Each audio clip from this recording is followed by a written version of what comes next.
263장 찬송가 263장 부르심으로 새벽기도 시작합니다.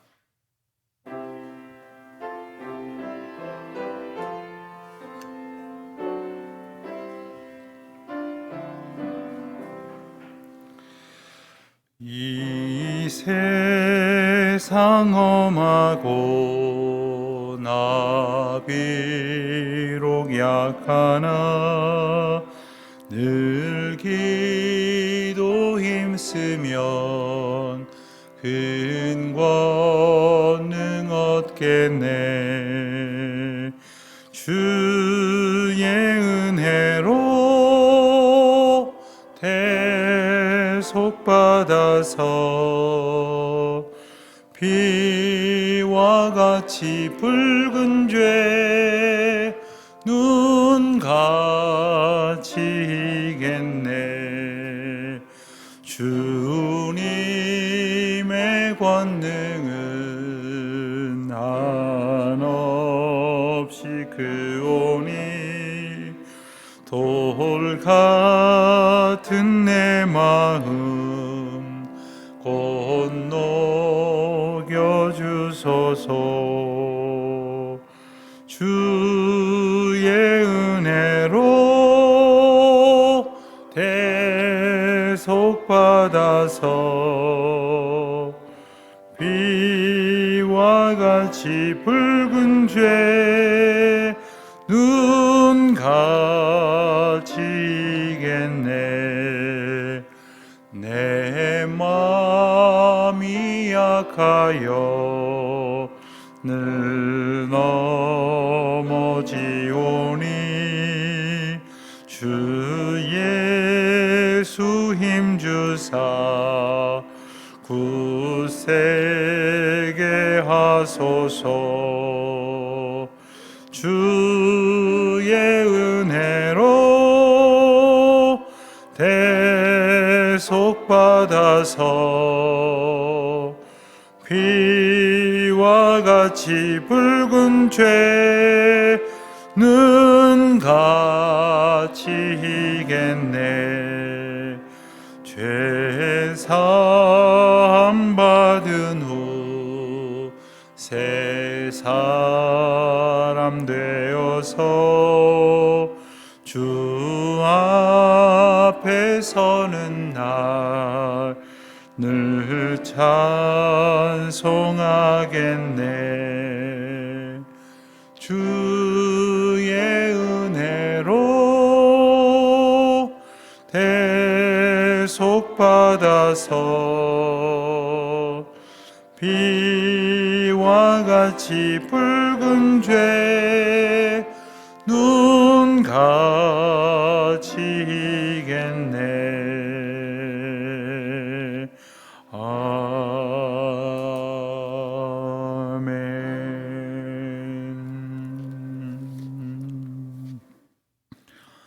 은혜로우신 하나님 아버지,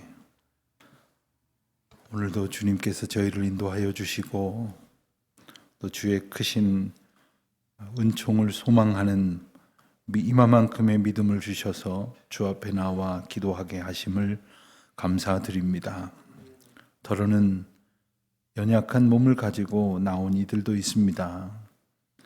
건강하여서 주님 앞에 나올 수 있게 된 것이 아니라 주님 앞에 나오는 가운데에 더욱 강건하여지는 복을 얻게 하여 주시옵시고, 또 저희가 비록 연약하지만 주님을 의지하며 이 한평생 온전한 믿음으로 살아갈 수 있도록 때로 주어지는 건강의 시름이 기도의 제목이 되게 하시고 주님 더욱 의지할 수 있는 믿음의 고백이 되게 하여 주시기를 기도하옵나이다.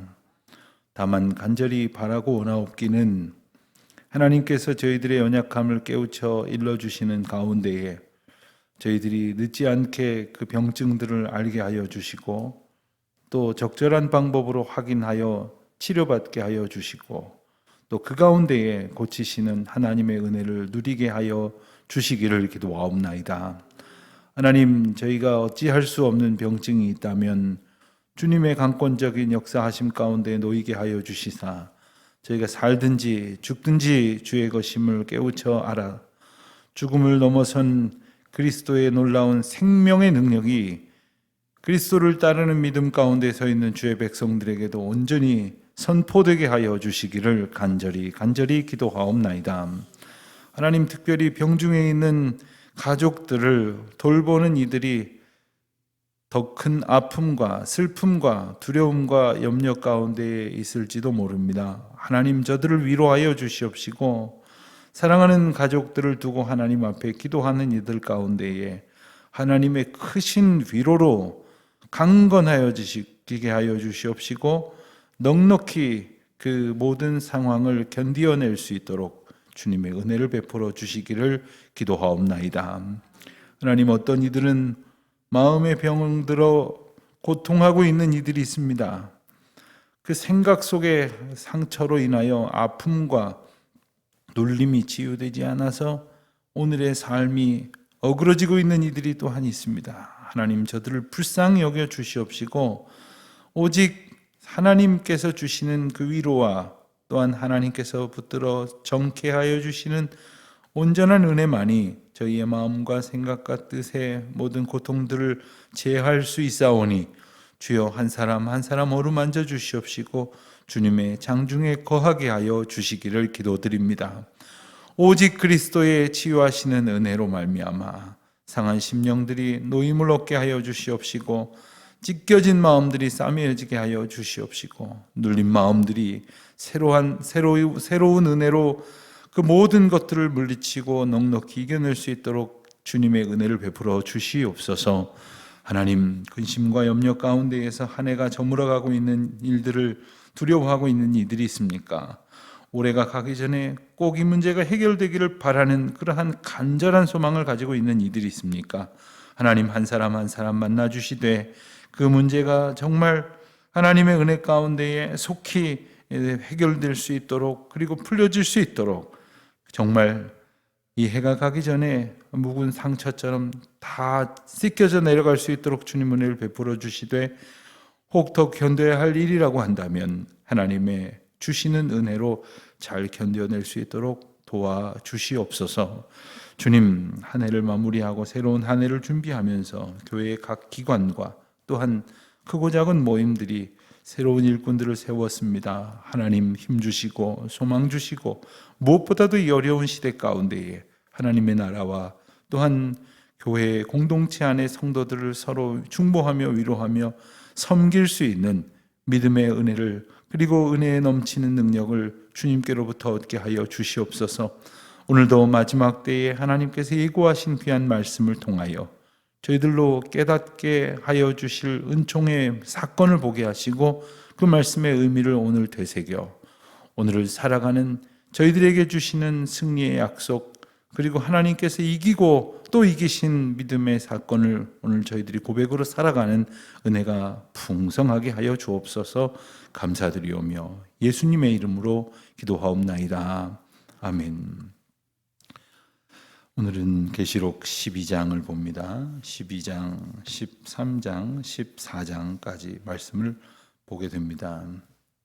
어저께 11장에서 이제 7번째 나팔 소리가 들려지고 또한 7번째 나팔 소리 이후에 이제 12장이 이어지는데 이 사도 요한은 7나팔 이후에 7나팔로 상징되어졌던 7가지 장면을 잠시 멈춰두고 표징이라고 일컬어지는 또 다른 7개의 상징들을 이렇게 펼쳐 보이는 그러한 중간에 들어가는 어떤 삽입경의 내용이 바로 12장부터 14장까지의 내용이라고 말할 수가 있습니다.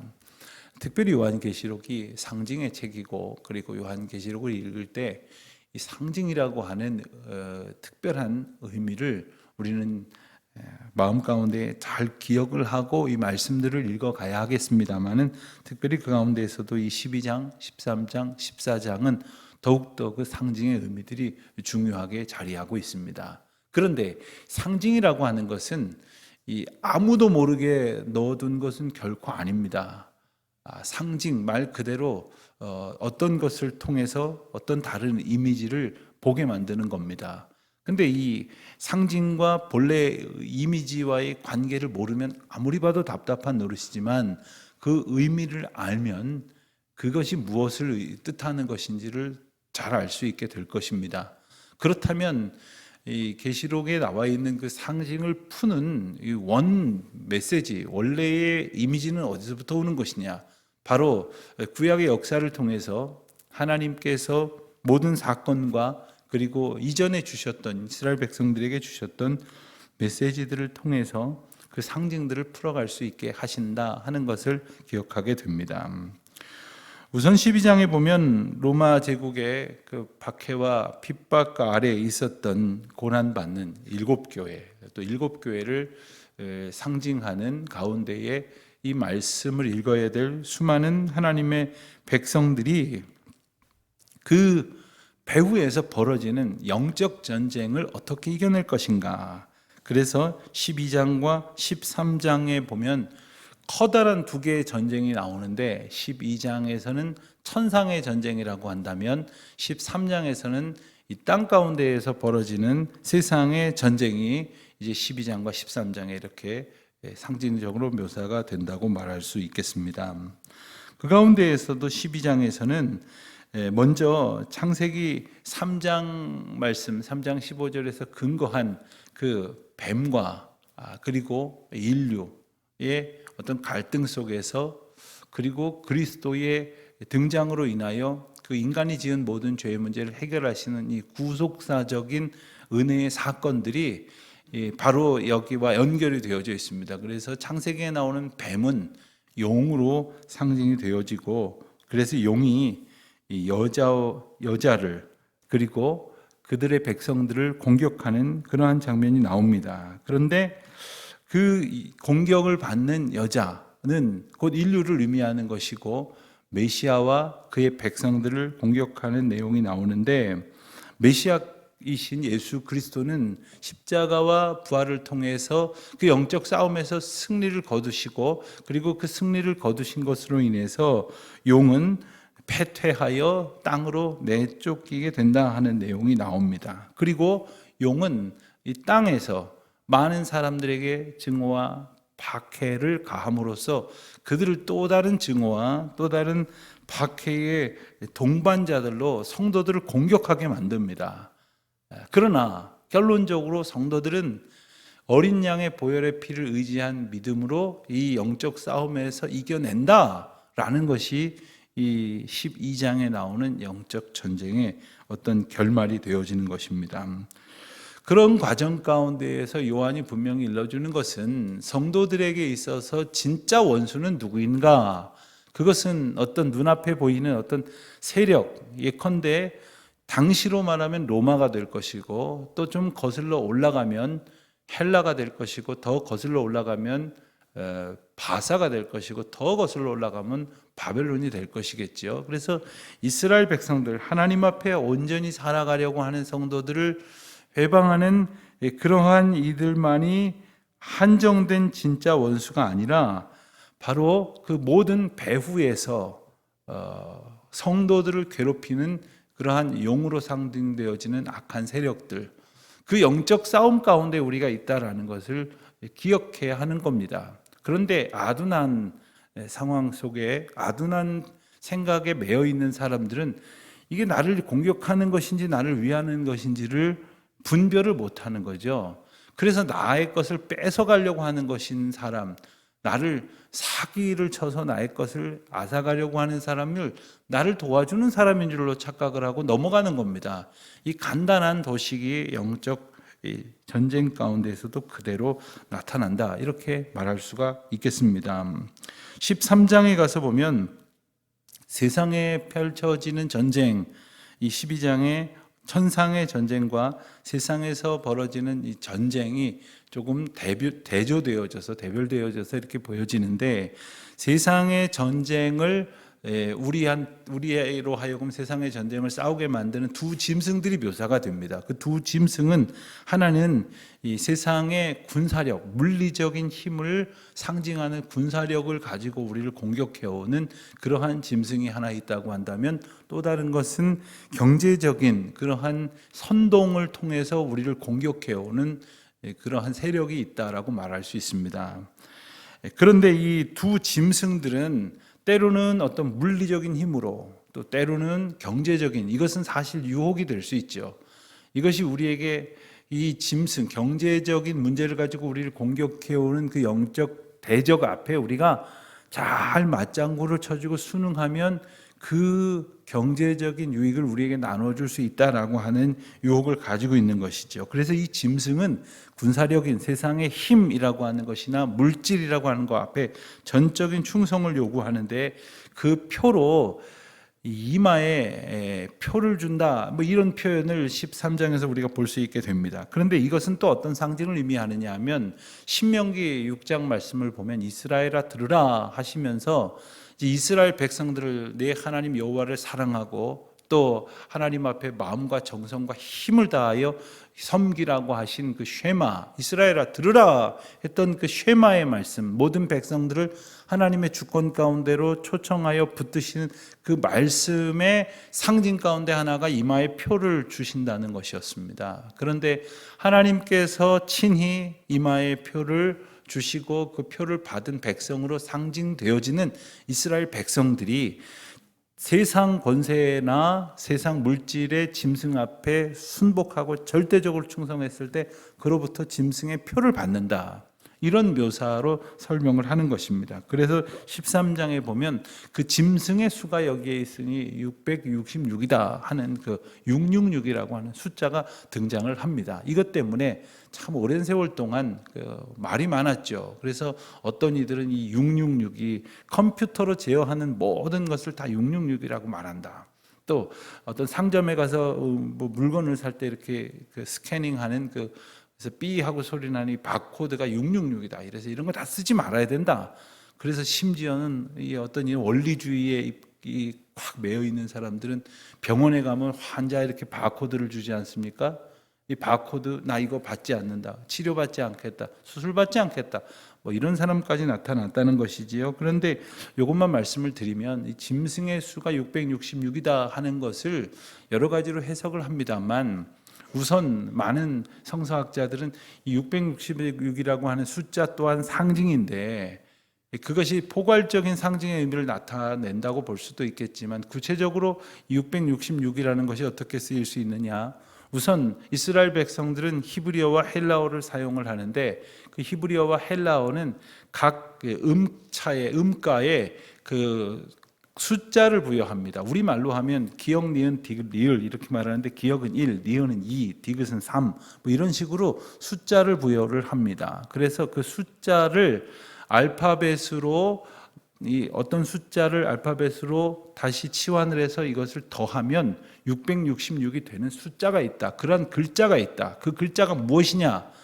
그래서 학자들은 그것을 살펴보니까 네로라는 글자가 이 글자 값을 계산하면 666이다. 또한 짐승이라는 단어가 계산을 하면 666이다. 그래서 이것을 상징한 것이다, 이렇게 주장을 하기도 합니다. 그러나 그 또한 유력하게 보이는 주장의 하나라고는 할 수 있으나 그것이 이 해석의 전부다라고 말할 수는 없을 것 같습니다. 문제는 이 666이 인위적으로 사람들이 이건 컴퓨터일 것이다, 이것은 뭐 바코드일 것이다, 이런 식으로 생각할 것이 아니라, 말씀이 일러주시는 대로 자기 힘만 가지고 성도를 억압하려는 것, 그래서 성도가 하나님 앞에 충성하지 못하도록 끌어와서 자기에게 충성하게 만들려고 하는 이 영적 세력들, 그것이 세상 권력일 수도 있고 세상 재물일 수도 있고 어떤 영향력일런지도 모르지만, 그 모든 것들이 다 성도가 하나님을 온전히 믿지 못하게 만드는 짐승의 세력이다 라는 그러한 포괄적인 상징의 의미를 우리가 더 잘 이해할 수 있어야 하겠습니다.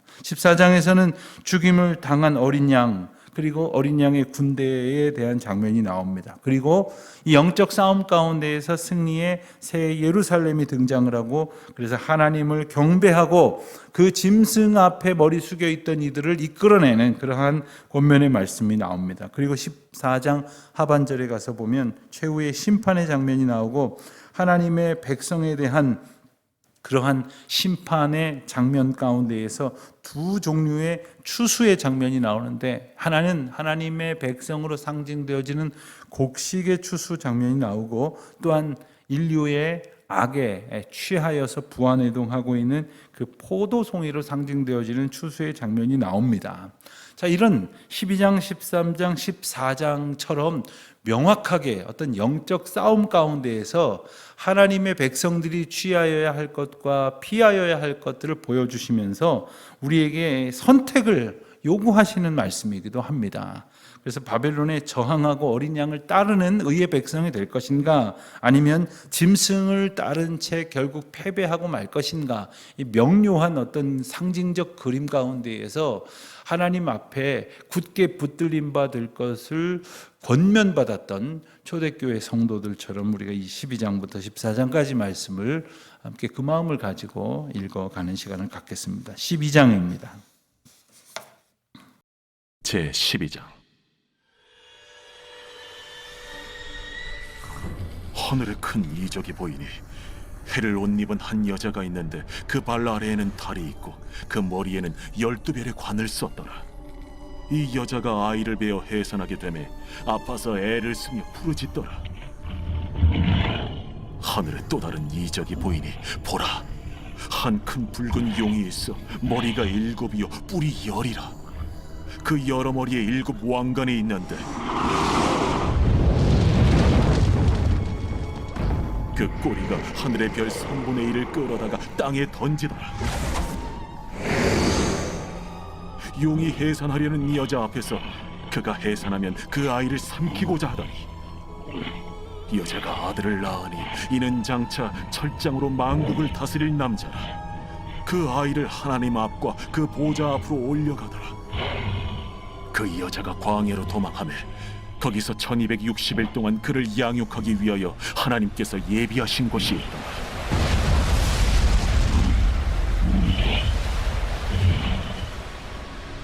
하늘에 전쟁이 있으니 미가엘과 그의 사자들이 용과 더불어 싸울세. 용과 그의 사자들도 싸우나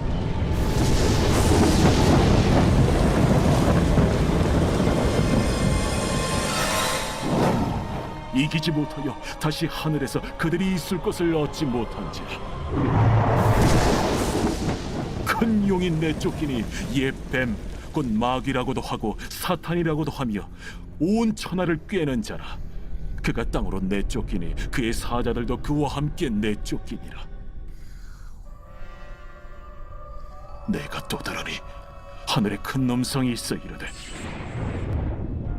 이제 우리 하나님의 구원과 능력과 나라와 또 그의 그리스도의 권세가 나타났으니 우리 형제들을 참소하던 자, 곧 우리 하나님 앞에서 밤낮 참소하던 자가 쫓겨났고, 또 우리 형제들이 어린 양의 피와 자기들이 증언하는 말씀으로써 그를 이겼으니 그들은 죽기까지 자기들의 생명을 아끼지 아니하였다. 그러므로 하늘과 그 가운데 거하는 자들은 즐거워하라. 그러나 땅과 바다는 화 있을진저. 이는 마귀가 자기의 때가 얼마 남지 않은 줄을 알므로 크게 분내어 너희에게 내려갔습니다. 용이 자기가 땅으로 내쫓긴 것을 보고 남자를 낳은 여자를 박해하는지라. 그 여자가 큰 독소리의 2 날개를 받아 광야 자기 곳으로 날아가 거기서 그 뱀의 낯을 피하여 한때와 2때와 반때를 양육받으며 여자의 뒤에서 뱀이 그 입으로 물을 강같이 토하여 여자를 물에 떠내려가게 하려 하되 땅이 여자를 도와 그 입을 벌려 용의 입에서 토한 강물을 삼키니 용이 여자에게 분노하여 돌아가서 그 여자의 남은 자손 곧 하나님의 계명을 지키며 예수의 증거를 가진 자들과 더불어 싸우려고 바다 모래 위에 서 있더라.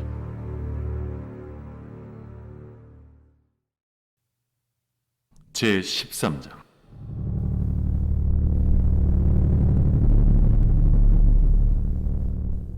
내가 보니 바다에서 한 짐승이 나오는데 뿔이 10이요 머리가 7이라. 그 뿔에는 10왕관이 있고 그 머리들에는 신성모독하는 이름들이 있더라. 내가 본 짐승은 표범과 비슷하고 그 발은 곰의 발 같고 그 입은 사자의 입 같은데 용이 자기의 능력과 보좌와 큰 권세를 그에게 주었더라.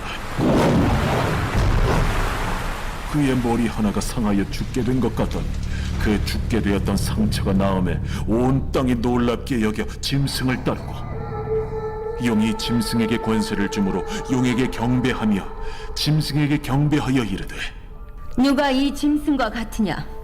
누가 능히 이와 더불어 싸우리요?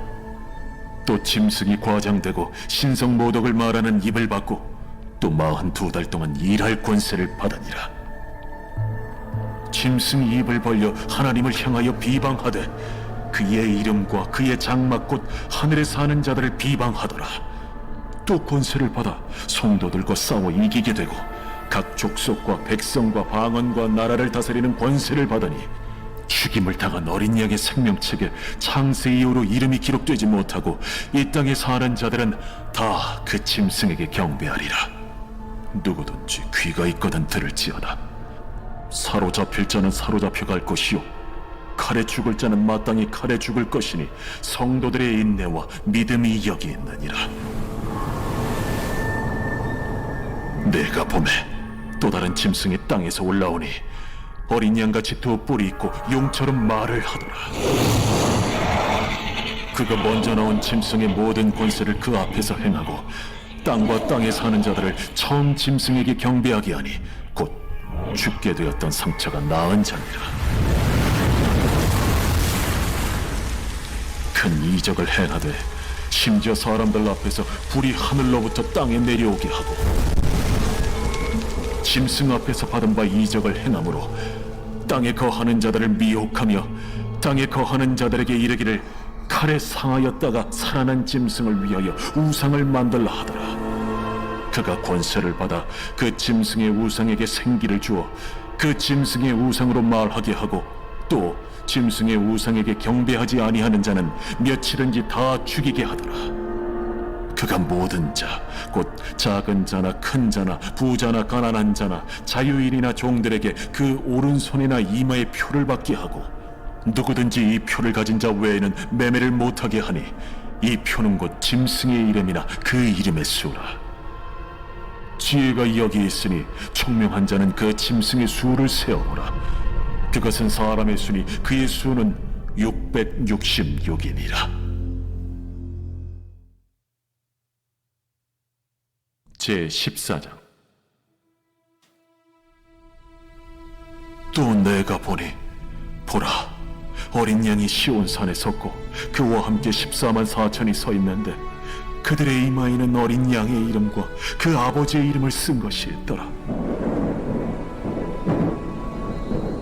내가 하늘에서 나는 소리를 들으니 많은 물소리와도 같고 큰 우레소리와도 같은데 내가 들은 소리는 검은 고 타는 자들이 그 검은 고를 타는 것 같더라. 그들이 보좌 앞과 내 생물과 장로들 앞에서 새 노래를 부르니 땅에서 속량함을 받은 14만 4천 밖에는 능히 이 노래를 배울 자가 없더라. 이 사람들은 여자와 더불어 더럽히지 아니하고 순결한 자라. 어린 양이 어디로 인도하든지 따라가는 자며 사람 가운데서 속량함을 받아 처음 익은 열매로 하나님과 어린 양에게 속한 자들이니 그 입에 거짓말이 없고 흠이 없는 자들이더라. 또 보니 다른 천사가 공중에 날아가는데 땅에 거주하는 자들 곧 모든 민족과 종족과 방언과 백성에게 전할 영원한 복음을 가졌더라. 그가 큰 음성으로 이르되 하나님을 두려워하며 그에게 영광을 돌리라.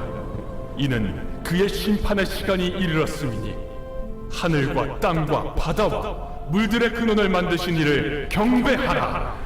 또 다른 천사 곧 곧 둘째가 그 뒤를 따라 말하되 무너졌도다. 무너졌도다. 큰 성 바벨론이여, 모든 나라에게 그의 음행으로 말미암아 진노의 포도주를 먹이던 자로다. 또 다른 천사 곧 셋째가 그 뒤를 따라 큰 음성으로 이르되 만일 누구든지 짐승과 그의 우상에게 경배하고 이마에나 손에 표를 받으면 그도 하나님의 진노의 포도주를 마시리니 그 진노의 잔에 섞인 것이 없이 부은 포도주라. 거룩한 천사들 앞과 어린 양 앞에서 불과 유황으로 고난을 받으리니 그 고난의 연기가 세세토록 올라가리라. 짐승과 그의 우상에게 경배하고 그의 이름표를 받는 자는 누구든지 밤낮 쉼을 얻지 못하리라. 성도들의 인내가 여기에 있나니 그들은 하나님의 계명과 예수에 대한 믿음을 지키는 자니라. 또 내가 들으니 하늘에서 음성이 나서 이르되 기록하라. 지금 이후로 주 안에서 죽는 자들은 복이 있도다. 하심에 성령이 이르시되 그러하다. 그들이 수고를 그치고 쉬리니 이는 그들의 행한 일이 따르니라. 하시더라. 또 내가 보니 흰 구름이 있고 구름 위에 인자와 같은 이가 앉으셨는데 그 머리에는 금연류관이 있고 그 손에는 예리한 낫을 가졌더라. 또 다른 천사가 성전으로부터 나와 구름 위에 앉은 이를 향하여 큰 음성으로 외쳐 이르되 당신의 낫을 휘둘러 거두소서. 땅의 곡식이 다 익어 거둘 때가 이르렀음이니이다. 구름 위에 앉으신 이가 낫을 땅에 휘두르매 땅의 곡식이 거두어지니라. 또 다른 천사가 하늘에 있는 성전에서 나오는데 역시 예리한 낫을 가졌더라. 또 불을 다스리는 다른 천사가 제단으로부터 나와 예리한 낫 가진 자를 향하여 큰 음성으로 불러 이르되 내 예리한 낫을 휘둘러 땅의 포도송이를 거두라. 그 포도가 익었느니라.